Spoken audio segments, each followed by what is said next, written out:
Your self-awareness is crippling you. Self-awareness should be grounding, but when it tips over into self-consciousness, it becomes crippling.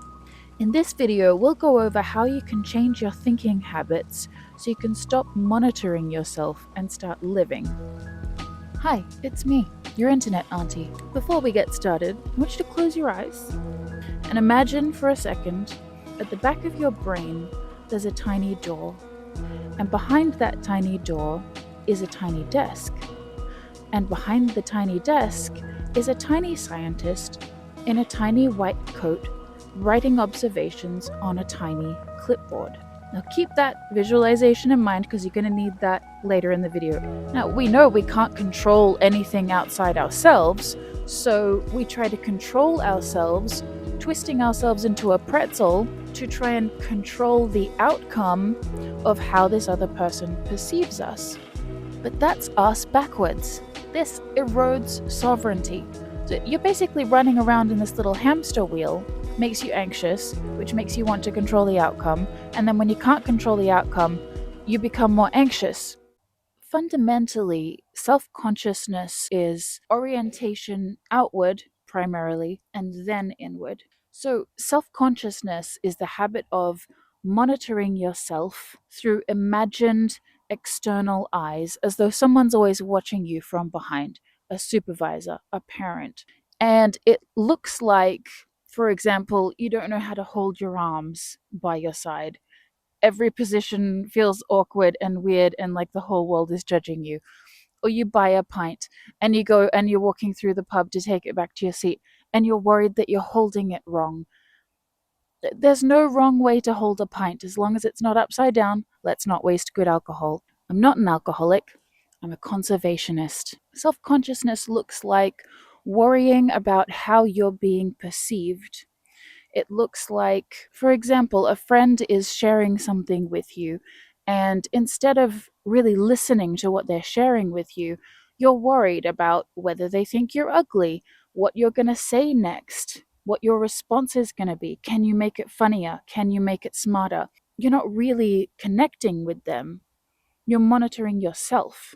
And the cost of this is you miss out on connecting with someone in a really sincere and deep, meaningful way. So you're adjusting yourself to manage other people's reactions. So this can look like your date is running late again, and punctuality is really important to you.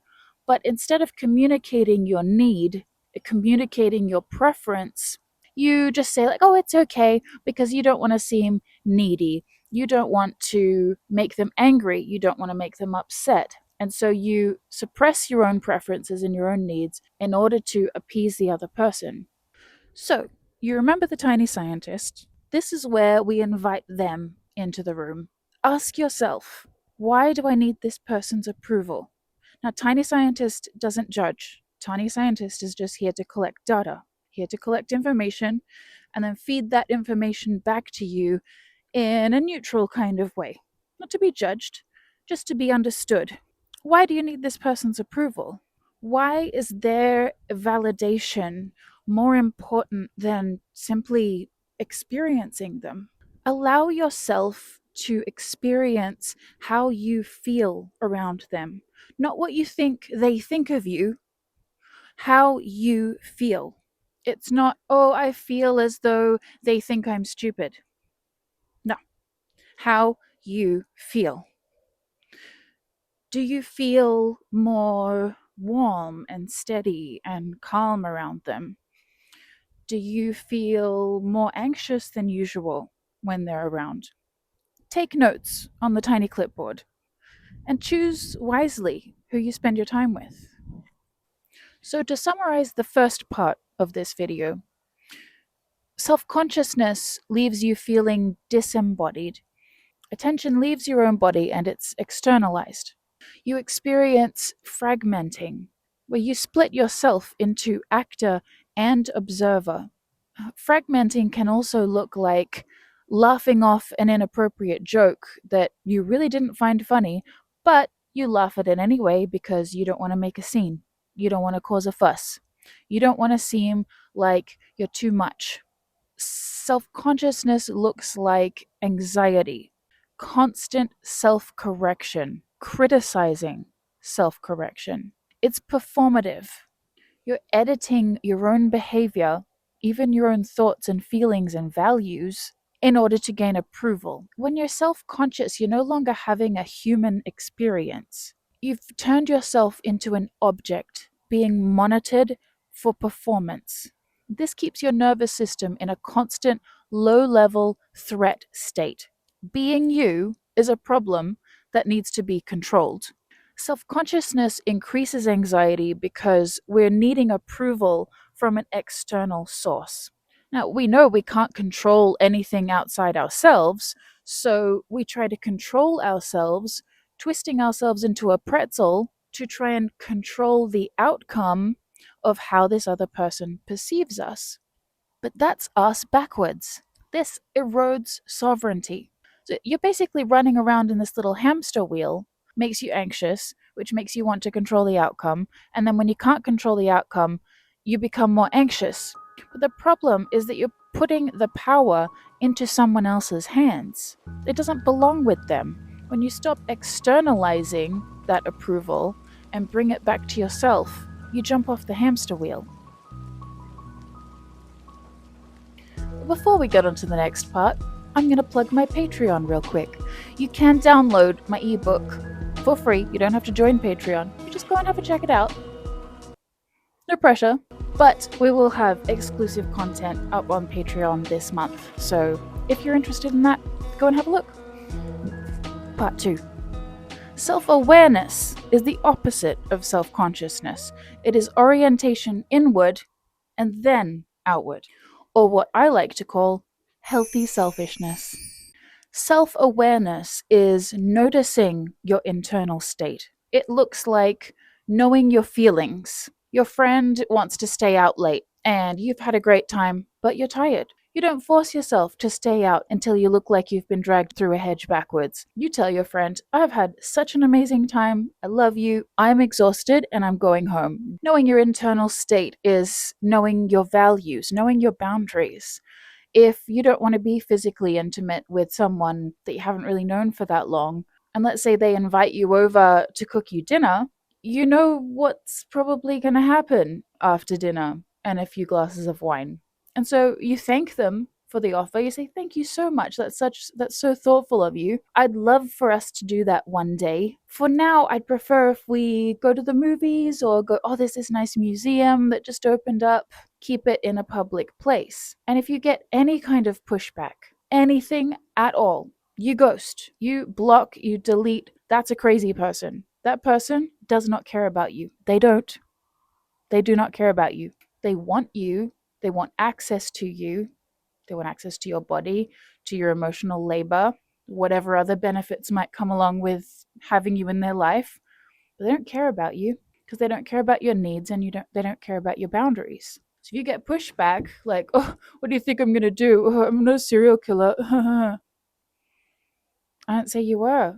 I just said I'd prefer to go to the movies. Don't put up with that shit. So, self-awareness is observing your internal state, your feelings, your thoughts, your values, without judgment. You observe your needs and boundaries without judging them as being difficult or too much. And this keeps you grounded in reality. So the feeling of self-awareness is embodied. You feel like you're located in yourself. It sounds silly, but if you know what I'm like, if you know, you know what it's like to feel disembodied. I know what that's like. Don't experience that much anymore, but I spent a long time just dissociating through life. Okay, I know what it's like. So you feel embodied with self-awareness. You feel integrated. So this is the opposite of the fragmentation we talked about earlier, where someone makes an inappropriate joke and you laugh it off. You smile. Oh, you pretend that you found it funny when you didn't.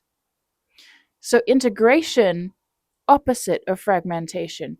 If someone, let's say a man, for example, I hate dumping on men. It's not you guys. I'm not talking about the good men. I'm talking about questionable men asterisk. let's say a man makes an inappropriate joke, and I mean, he's just met you 5 minutes ago. I don't make a scene.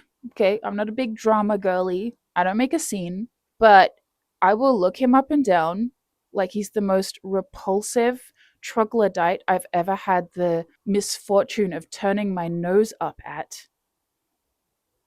I don't say a word.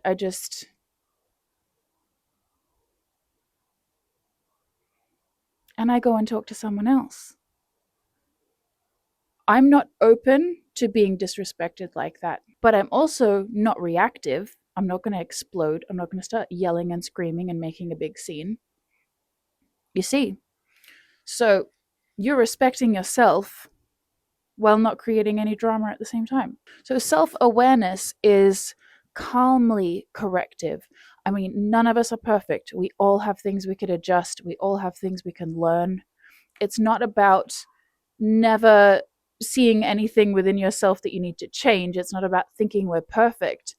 But when you do see something and you think, you know what, I could adjust that a little bit, I could communicate more clearly instead of assuming that people are mind readers and then getting upset when they don't read my mind, right? But we calmly correct. We listen to that feedback. The tiny scientist, always taking notes on the tiny clipboard, tiny scientist tells us, you know what, I know you felt upset, but also, did you communicate clearly? Not really. Let's try again. And you don't judge yourself for it. You don't attach shame to the experience of imperfection because you are allowed to have a human experience. Self awareness is boundary forming, it clarifies what's yours and what isn't. And this goes for emotions, emotional boundaries. Other people's emotions are not your responsibility. So, self awareness reduces anxiety because approval doesn't come from outside ourselves. Tiny scientist gives us the information, bleep, bleep, bleep, bleep, bleep, and then we make adjustments. Treat yourself like your own best friend. I know it's a cliche, everyone says that a million times. What does that even mean? You treat yourself like you're your own best friend. If your friend, who you love very much, fucks up, you gonna shame them for it? No, I hope not. Wouldn't want to be your friend. No, you're just gonna treat them with grace and love and acceptance and tell them, hey, you know what? No one's perfect. Do you want a hand? Can I help you with this in some way? So treat yourself with that same grace. Now, this next part is really going to crystallize everything for you. Many of us confuse self consciousness with self awareness because we were raised to be good, obedient, understanding, excessively forgiving. We were told, don't be selfish.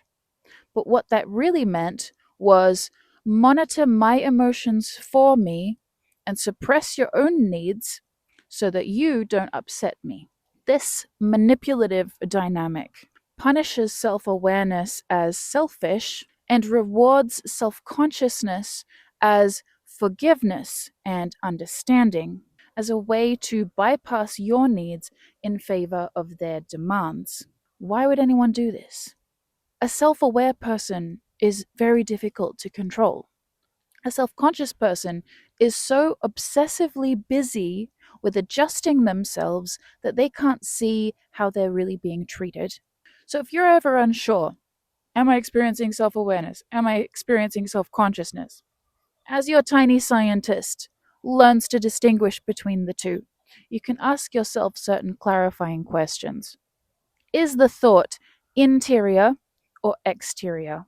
So, this one, I feel overwhelmed and I need space. Is that self awareness or is it self consciousness? Self awareness. I shouldn't feel overwhelmed and they'll think I'm weak. That's self consciousness, right? The paradox of all this is the more self aware you become, the less self conscious you'll be. And the more self aware you are, the more at ease other people feel when they're around you, and the more at ease you'll be with yourself because you're not performing, you're present. And presence is what allows connection. Subscribe. Your self consciousness